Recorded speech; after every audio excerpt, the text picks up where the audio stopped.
they're never going to be broke. All right. Yes, they have an incredibly expensive, stupid life, but at the same time, they bought their house for 14 million. It's now worth 30. Yeah. There are things going on. They're not ever going to be broke. Meghan likes the attention. Now, here's the deal.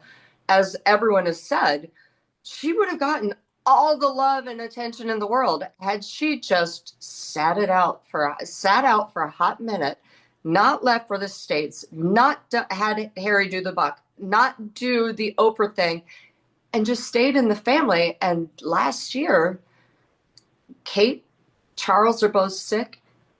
They would have picked up the slack, and she would have been A probably the hero. most beloved person ever. I Ever. know. I think about like patience is such a virtue. And like if you would have just sat back and lived through the plague like the rest of us, Mhm. you would have been separated from the people you didn't get along with. Time heals wounds. And Mhm. I mean, we were all changed after the plague, all wanted to kind of cuddle each other and do some healing. But instead, they just sat and rot in California and became more bitter and angry. Is it your understanding too? I'm trying to remember the timeline. I think that remember they were temporarily stepping back as royals and it was just, see how it goes. And then I think that the palace comes back like weeks or days before the Oprah interview and they say, okay, this is permanent. This is a permanent fixture now. And that's why I feel like I see such rage from them in the Oprah Winfrey interview. Yes, I believe that. But I also think even before they left, they had said, we want, we want, we want. And the Queen said, nope, in Yeah. or out. Now, as we've seen, especially with Harry and his security and his demand for the British public to pay for his security, he literally, he's a little bit like Prince Andrew in a way that he's probably never been told no. He Yeah. doesn't actually know what the word means. He thinks he can still keep pushing and get what he wants. And so, and constant. And they don't like the word no. So they go and they try to show the palace that they can do this by taking freebie trips to Nigeria or Such a safe place. Colombia, and they are freebies. They everything paid for, all this stuff. And you're like, yeah, but here's the problem. Number one, the palace would never do that. Number two, it was a debacle. And number three, you're still using them to make money and they know it. Now, Princess Eugenie and Beatrice do have a half in, half out kind of thing. They will step up, but they both have private jobs. Yeah. One is a banker, one's an art consultant, and they never use the family name. So it's very different Well, as it's yeah, because I think Harry and Meghan still wanted to be the superstars of the royal family, but Mhm. only show up when they wanted to. And you can't do that. The palace isn't going to give you that platform if you're not fully committed.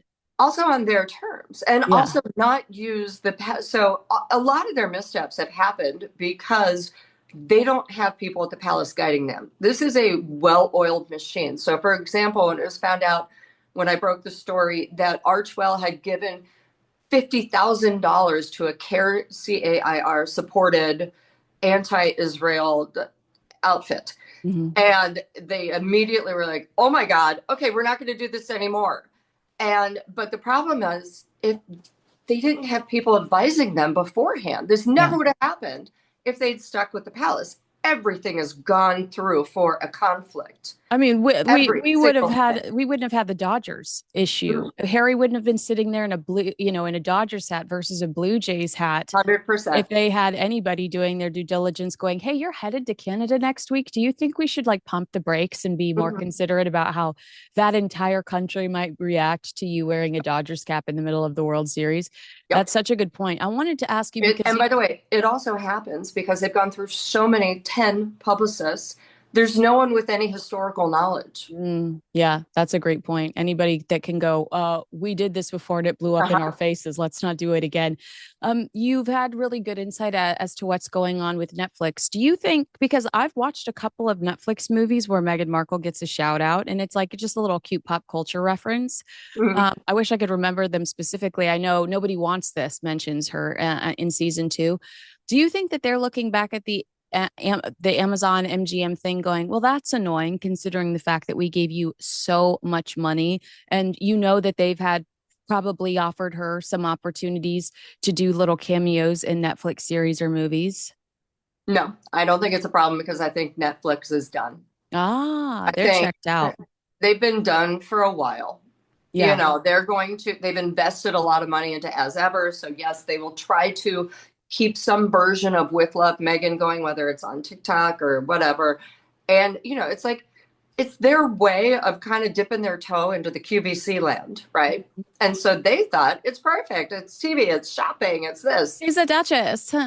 And oh my God, everyone knows who she is, and they'll hate watch. And you're like, uh-huh, but they ain't gonna hate buy. Yeah. And so, yeah, I don't think they care.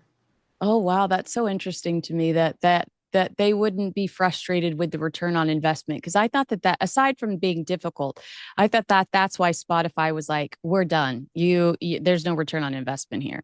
Right, but you have to understand they did return their investment for the Harry and Meghan, the Yeah. docu show. That got enough eyeballs and that got enough advertising for Mhm. them to basically be able to write everything else off. Oh God, So Heart of now that Invictus, Live Spotify, to Lead, sleeping right? through Live to Lead, Polo, terrible concept. What's happening? Oh, Please, Polo would have been great if they had done it like a Bravo show and actually shown the behind the scenes nonsense. oh yeah, And because Polo, I'm just gonna say it, Polo players are a little slutty. oh, first of all, they're slutty, they're pampered, they're snobs, they're kind of moronic because they don't really go to school. And if you could get into that mess, I was like, yeah, bring on the popcorn. And then you're just like, oh no, this is horrible. Yeah. But, because obviously I don't think any of them had a sense of humor in the production. If they had hired, I don't know, the Real Housewives producer, it might have been great. Yeah. Anyway, that's long gone. The whole point is archetypes was Spotify was like because it never made money Mm, yeah. and they didn't want to do any work. So as you know, with podcasting, again, there are no seasons, there are no whatever. It's like I'm in it to win it. This Right. is a weekly gig and it's actually work. Yeah. And it was also really boring. It It was was so boring. And then, like, do you remember when they announced it? They were like, we're going to talk to real people that are changing the community. I went on BBC that night and I said, get ready for Tyler Perry, get ready for Brene Brown, get ready for like Oprah, get ready girl, for and then, real people that are making a difference. And then who do we get? Mariah Carey, girl. Paris Hilton. Let's not shade Mariah because that was the only episode where I was like, long, slow clap, No, Mariah. I do love Mariah. And did you see recently she was asked if she'd ever met a member of the British royal family? And she's like, I've met Fergie. Like she totally just dismissed Meghan completely.